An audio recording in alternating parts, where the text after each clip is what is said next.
Do we want to get into the juicy Justin Bieber topics for this week? It's another week of me feeling bad for Justin Bieber. Yeah, we should start with the paparazzi reaction. Okay. This is like honestly iconic to me. I'm a dad, I'm a husband. You're not getting it. It's not clocking to you. It's not clocking to you that I'm standing on business, is it? We're on the sidewalk, Justin. I don't give a if you're on the sidewalk. I'm a human being. You're standing around my car. At the beach. You know what I'm saying? You don't think I'm a real guy, do you? You're gonna take this video out of context. You're gonna say I'm mad. I don't know who the paying you to provoke me, but I'm not the one. Okay? Stop provoking me. I'm a real dad, a real husband, a real man. All right, so don't do this to me. Okay? All right, cool. I'm not to be with. I don't know who's paying you to with me or provoke me, but I'm not the one. I don't care that you're on the sidewalk. I don't care what kind of dirty work, what kind of nasty you're getting paid in the background to provoke me, bro, but I'm not the one. I'm really not the one. I don't care that you're on the sidewalk, bro. Clearly you're here for an alternate agenda. Why would you want to be here to provoke me like this? This isn't love. You're not provoking, Justin. This isn't love, bro. This is weird, bro. Y'all are on some real weird shit. Literally.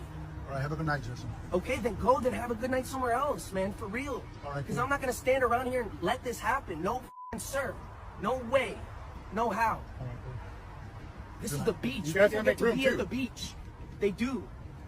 They do. They get to be at the beach. Okay, so this, I feel very many things when I watch this, right? Like, first off, I agree with everything he's saying. I'm like, yeah, paparazzi are weird. Yeah, they need to leave him alone. Everything he's saying is true. Second of all, in the weirdest way, while this is like sad because this is a person's real life, this is kind of iconic and a flex, and I love it. Like, it makes me laugh like every time. And when he says, it's not clocking to you that I'm standing on business, that's my favorite. I'm using that line all the time now. It's my favorite. I'm like, he is the inventor of the immediately no. And I'm like, this is a new one, you know? How everybody was like, immediately no. Yeah. Now, it's not clocking to you that I'm standing on business. I love it. Okay. There's some lore that he touched on in this video. Are you familiar? I don't remember what all we've talked about. I've watched so many Justin Bieber videos since we've been doing some deep dives and stuff. This girl that grew up with Justin Bieber created a video. She was involved in his group in Atlanta where they were giving him vocal lessons and teaching him how to sing. Well, she came out with this video with Justin's best interest in mind, and as someone who grew up with him and the group that she was a part of and Justin was a part of, they're still in contact with him. So she said that allegedly these paparazzi are being paid by Scooter Braun to make Justin look crazy, and they're being leaked where he is to the paparazzi, not by him or Haley, but by like someone. And she was saying that it could be Scooter Braun or someone like in his company or whatever, because they're trying to make him appear crazy. Because, and this is how I've always felt, the moment Justin Bieber drops Scooter Braun, something's wrong with Scooter Braun. Like, it's going to come out, because I think that Justin knows a lot about what like Scooter has done to people in the industry and stuff. This was like the whole lore. And I think it goes back to whenever Justin canceled the tour and he was put into all that debt, but he literally had that Riley Hunt syndrome or whatever it was, where he could not perform. And Scooter made him pay back all the debts that they had prepaid for the tour and production. So Justin had owed Scooter a lot of money. It's also allegedly why Hailey Bieber sold Rode.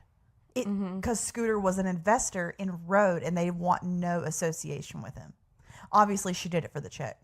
But at the end, it also was a perk to get Scooter out, which is why Justin Bieber sold his entire catalog. And so what Justin is talking about, like if you... When he's like, who's paying you? I don't know who's paying you to be here. And the girl that did the video grew up with him. Like they went to church together in Atlanta. Like she really cares about him and knows him personally. And so does her like group of people that they were working with. Like I could 100% see that being true. And I kind of feel like this is Justin like, addressing it, and people think that he sounds paranoid and like crazy because he's a celebrity. Obviously, like paparazzi are going to be there. But I think that he was addressing what she was talking about because she had mentioned in her video that someone from Justin's team wanted her to speak out about it. But what is Scooter's benefit of making him look crazy?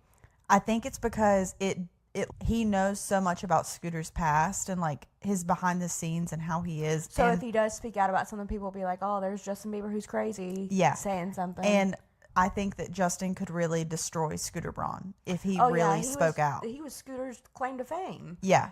You know? And even like back to the Taylor Swift stuff, which we're going to get into, like Justin was the number one like perpetrator of bullying Taylor Swift on Instagram with Scooter Braun. Mm-hmm. So, and like how we're saying, like how previously we said Taylor to the Bluebird is the equivalent of Justin to Scooter Braun. yeah. You know? And Scooter Braun was like in charge of him. He was like a parent to him because his mom kind of just dropped him off in Atlanta with Usher. And then Scooter Braun was the only one who cared for him. Mm-hmm. But when Justin Bieber wasn't able to perform and make him money anymore, he got dropped. Yeah. So there's a lot, like, I haven't heard anybody connect all these dots the way that we have. And I think we've just been actively doing so much like Justin Bieber research. But I feel like we are the only yapping pop culture dumbass podcast that has cracked all of this and put all of it together, because I have not seen one person say It could be because we talk about him every week. I know, but I've just not heard one person say that, like, why did Justin Bieber just address what that girl talked about in that video? And I haven't seen anybody talk about that. But then he gets on Instagram and I'm like, yeah. Then he gets on Instagram and I'm like, dang, I think something is going on. It's not clocking to you that I'm standing on business. For real. And the thing that Justin out, but Justin posted it. Who was he talking to in these? Do we know this? We don't know, but I was imagining whenever I was doing these notes, I was like, we should do a dramatic reading of the text, and you be one person and I'll be the other person. Okay. So do you want to be? you can be Justin Bieber. Okay. These are literally posted on Justin Bieber's Instagram this week. Like, he posted them himself. It wasn't even a story post. It got a feed post. Mm-hmm. Like, that is crazy. That's crazy work. So, Here is our dramatic reading. I'm going to say it the way that he was talking in this paparazzi video. Okay. I will never suppress my emotions for someone. Conflict is a part of relationship. If you don't like my anger, you don't like me. My anger is a response to pain I've been through. Asking a traumatized person not to be traumatized is simply mean. I don't know who this is, so I'm just going to pick a random voice. Okay. I'm not used to someone lashing out at me. It's not that I don't see and feel your anger.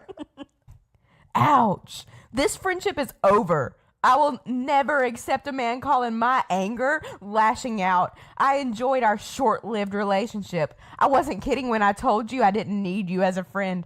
I have good friends who will respect these boundaries. I thought you were which is why I always kept my distance, but I was willing to give you the benefit of the doubt. This confirms you were I always thought you were. Please leave me alone now. I'm blocking you now. You know, these texts, I can't imagine what Hailey Bieber has been through. Yeah. Like, I get it. Yeah, Justin Bieber's been through stuff. He's traumatized. But this is like emotional ignorance. Mm-hmm. It's like you've been through things but it's like he's defending his excuse for lashing out at people. And that isn't fair either. You can't just you can't just lash out and say, oh, it's because I've been through a lot. Yeah. Like, I always feel bad critiquing Justin Bieber because I do really think he's probably been through a whole lot. Yeah, and for sure. So it's like somebody who's probably endured sexual abuse and just like being used by people all his life and paparazzi and not having a normal life and not getting to be a normal person. It probably does traumatize you, and you don't develop the same as other people. Yeah. So I always feel bad like critiquing him for this kind of stuff, But at the end of the day, he is a grown man, and it's like you grew up this way, but now it's time, like, we need therapy and we need to learn. He can how to fix afford it. all the help in the world too, but it really seems like he's not in a place to accept help Yeah. because he's so assuring to everyone that he is okay, but this is not normal behavior at all. Justin also posted on his Instagram story the following. Justin, would you like to read? Sure. People keep telling me to heal. Don't you think if I could have fixed myself, I would have already? I know I'm broken. I know I have anger issues. I tried to do the work my whole life to be like the people who told me I needed to be fixed like them. And it just keeps making me more tired and angry. The harder I try to grow, the more focused on myself I am. Jesus is the only person who keeps me wanting to make my life about others. Because honestly, I'm exhausted with thinking about myself lately. Aren't you? On business. Oh, yeah. It's not clocking to you that he's standing on business. Yeah. It's sad that, like, I feel like reading that, like, you can hear that he doesn't feel like he could be helped. Mm-hmm. And that's sad. Yeah. I know he, like, wants to stay in LA and try to be, like, a messenger. And I think he's trying to, like, give an example of someone by using himself, like, to show what the media and, like, what all of this will do to you. Because I do think, like, in the grand scheme of things, I think he is still kind of under Scooter Braun's thumb because I'm sure he has some non-disclosure agreements and stuff that he just can't talk about stuff. And, like, I feel like he's trying to stay there to be an example to people of what can happen. But, like, I think it would be so good if he spent 6 months outside of LA in, like, a secluded area, not isolated or anything, but just go somewhere small where people aren't going to be constantly. Like, go to South Dakota. Yeah. You know? Go to a random Go stay in a cabin somewhere and just hang out with your family. And I don't know, because the text messages and this are, like, given the same energy of, I've been traumatized, I've been hurt, I'm in pain, I'm in anger, I'm broken. So it's like, he knows all these things. It's like, until you're sober and can deal with it, though, it's just, Yeah. you're not going to find any peace. I do also think that him staying in LA is to prove a point of, you can't run me off. Like, he doesn't want to let these crazy paparazzi run him off from a place where that's not normal. He should be able to be here and not be followed and stuff. But it's like, at a certain point, it's like, at what cost, though? Yeah. Like, at what cost? Because your quality of life is really horrible. Your mental health is really horrible. And, yeah, you should be able to live a normal life and not have these paparazzi following you all the time. But that's just not the reality, unfortunately. So what's our pivot point? What are we going to do about it, you know? Yeah, and, like, you think about seeing all this, and this has really just been, he's really just been so manic on Instagram, like, maybe for the last 5 or 6 months. Think about the last few years of what Hailey Bieber has gone through. He's probably been this manic for a little bit, just, like, kind of behind closed doors for a Yeah, lot of it. and she was, like, dealing with that while becoming a new mom and all And of that. postpartum. Yeah. And, yeah. It's just, it's crazy to think. And that's probably, like, what everyone was talking about, because I would hear, like, on Dumois, she, like, had sources with the Biebers and everything. And she would be like, I'm not going to disclose anything, but everything that y'all are seeing has nothing to do with what y'all are talking about. And it was before Justin started, like, acting more publicly on, like, how he felt. So, yeah. Hi, I'm Jill, And I'm Alyssa. and you just watched a clip from Glitter Gel Pen. We upload new episodes every Monday at 11 a.m. Eastern Standard Time. And we also upload clips like the one you just watched 3 times a week. Subscribe for more.